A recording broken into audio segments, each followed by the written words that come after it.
Mel-Mel menjadi sosok baru dalam kasus kematian Eki dan Vina Cirebon.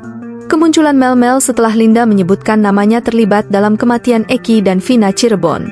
Mel-Mel pun lantas membantahnya dan ungkap cerita yang diketahuinya, salah satunya tentang Saka Tatal. Saka Tatal masuk dalam 9 pelaku pembunuhan Vina Cirebon yang kini sudah diamankan polisi. 8 diantaranya telah divonis pengadilan dan Saka Tatal kini sudah bebas karena saat kejadian dirinya masih di bawah umur. Saka Tatal sempat membantah dan menyebut dirinya korban salah tangkap polisi.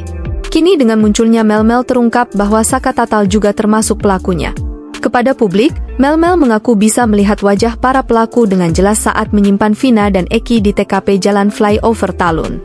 Sebab, kata dia, area lokasi pembuangan jasad Vina dan Eki cukup terang sehingga ia bisa melihat sosok pelaku dengan jelas. Menurut Mel-Mel, jika beberapa terpidana yang dipenjara saat ini ada di lokasi kejadian. Bahkan Mel-Mel mengaku melihat Saka Tatal. Saka Tatal ada, saya bisa mempertanggungjawabkan.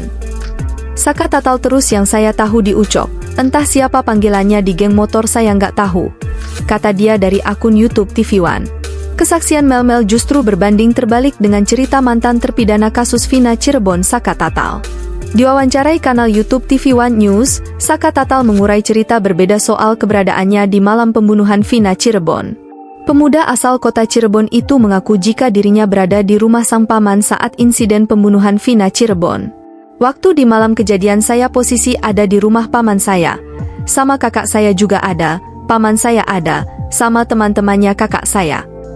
Dari sebelum maghrib hingga jam 10 lewat. Kata Saka Tatal di tanggal 20 Mei 2024. Lalu pukul 23 WIB hingga subuh, Saka Tatal mengakui dirinya berada di luar rumah.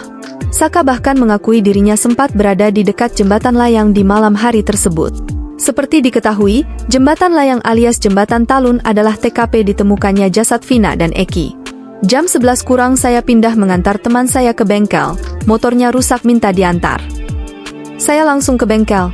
Sebelum ke bengkel saya mau lewat flyover jalan layang, kata Saka Tatal. Diceritakan Saka Tatal, ia sempat melihat banyak polisi di dekat jembatan layang tersebut. Tapi karena takut dirazia, Saka Tatal dan teman-temannya pun putar balik ke arah bengkel. Bak keceplosan, Saka mengaku berada di luar rumah di malam kejadian Vina dan Eki hingga subuh. Padahal sebelumnya, ia mengaku dirinya ada di rumah saat Vina dan Eki dibunuh. Sebelum lewat flyover jalan layang, ada perumahan. Dari kejauhan kelihatan ada polisi, dikira saya itu razia soalnya tiap minggu ada razia. Teman saya enggak ada yang pakai helm sama sekali. Jadi saya putar balik juga kebagi dua.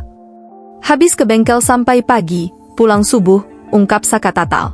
Saka Tatal yang kala itu masih berusia 15 tahun pun divonis 8 tahun penjara.